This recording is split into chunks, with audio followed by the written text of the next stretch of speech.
Tariq Ramadan, vous avez soutenu pas la quenelle, le geste, vous le trouvez vulgaire, de Dieudonné.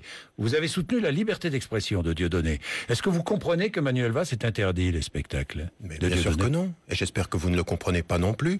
Moi, je l'ai invité Dieudonné. Mais vous l'avez invité, il n'est pas venu, j'ai entendu ceci. Moi, j'aimerais dire une chose. Je pense que la quenelle, au départ, c'est un geste anti-système. Je pense qu'il a été récupéré par certains de façon totalement biaisée, de façon totalement pervertie. Et j'ai critiqué ceci. N'importe quelle quenelle qui se fait devant le mémorial de l'extermination est absolument à condamner. Maintenant, ça, vous n'avez aucun doute sur l'extermination des Juifs? Aucun doute sur l'extermination des Juifs, et je la condamne, et je pense qu'il faut l'enseigner. Il faut ce devoir de mémoire, de toutes les mémoires. Je veux aussi qu'on enseigne en France ce qui s'est passé au Rwanda et les zones grises de l'attitude française. Deuxième élément par rapport à la liberté d'expression. Vous avez un avocat, Arnaud Carswell, qui vient et qui nous explique qu'il faut faire du bruit avant pour rétroactivement empêcher. Parce que la loi, en fait, la loi ne permettait pas d'interdire.